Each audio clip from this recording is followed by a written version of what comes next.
Up until now, we saw how to build application locally.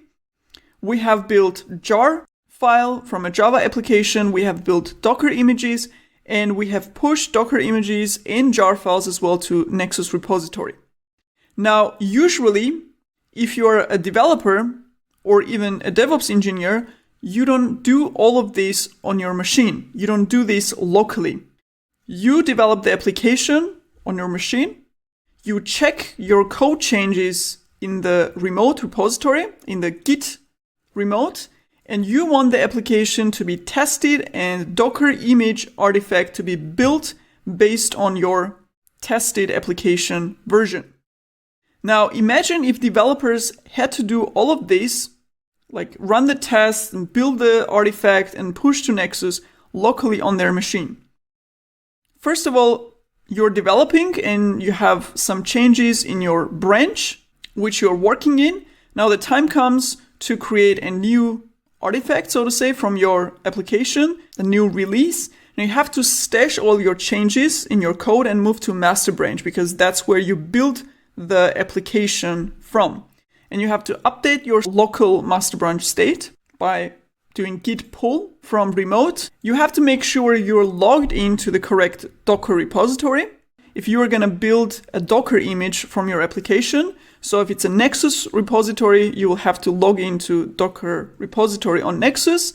You have to set up the test environment to run the tests and then execute those tests. And while the tests are running, which may take, depending on how many tests you have, 10 to 30 minutes, maybe even more.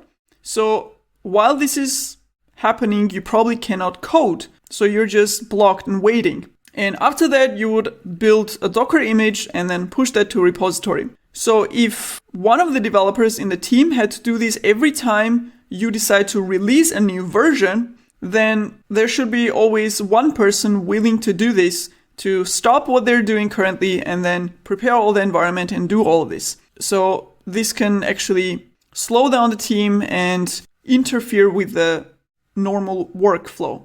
So obviously not a good idea because you want a dedicated server to execute all of these things. So once the developer checks their code changes in the Git repository, you want the tests to be run, the application version to be built and pushed to a repository automatically. And you want that to happen on a separate machine, on a separate dedicated server.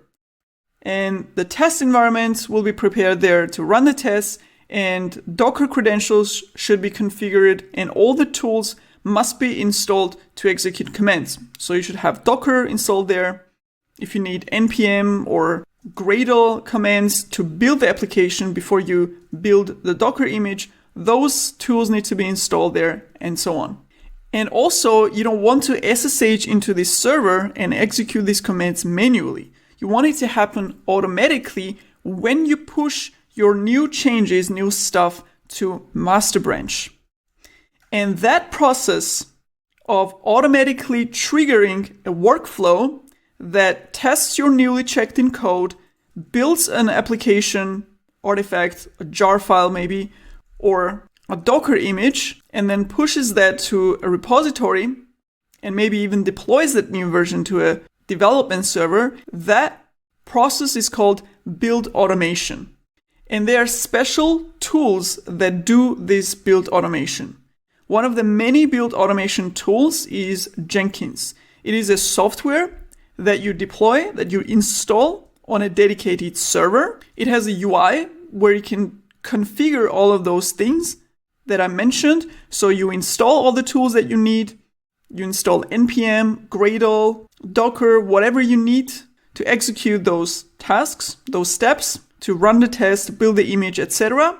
And also to configure automatically starting or triggering all of this task execution when you push to master, for example.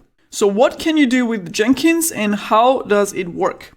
On a high level, this is what you can do with Jenkins. You can run tests, you can build artifacts, you can publish those artifacts, you can deploy that artifact to a deployment server, a development environment, or staging or production, whatever server that is.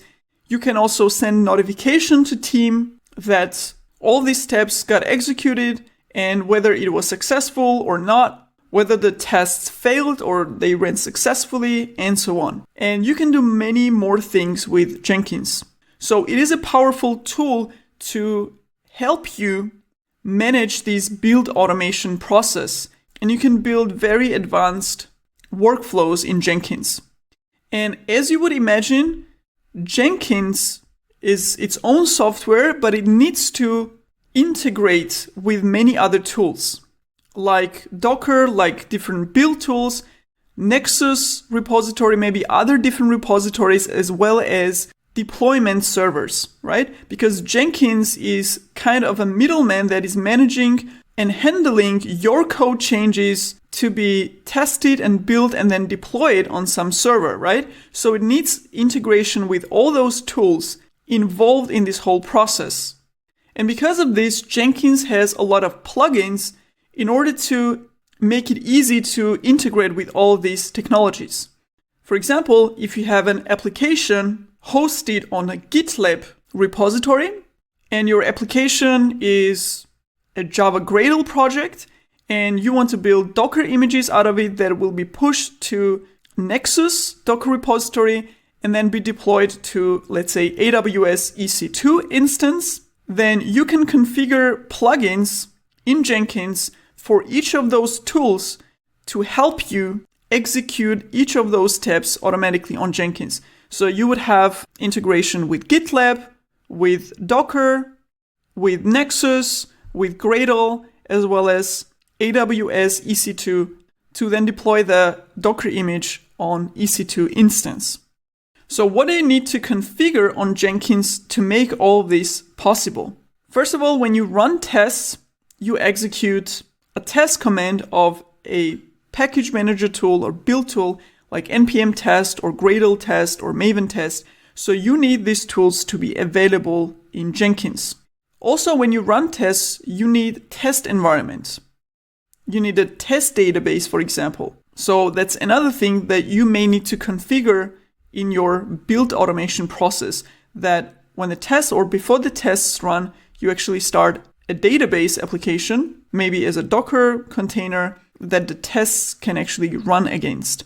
To build your application, you would need Docker maybe, so you need Docker commands to be available on Jenkins. To publish your Docker image, you would need Docker credentials.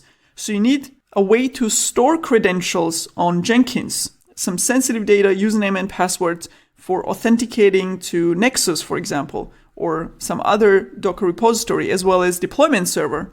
So Jenkins user must have access to all these technologies and all these platforms in order to do its job. So basically, before we even start, we need to install Jenkins and prepare the Jenkins tool with all of this stuff to be able to work and to be able to set up this complete build automation workflow. The good thing is we only need the setup once. When npm and Docker and all other stuff are set up and configured through plugins, you can use it for multiple projects which also need npm, Docker, etc. And we will see all of this in action right now.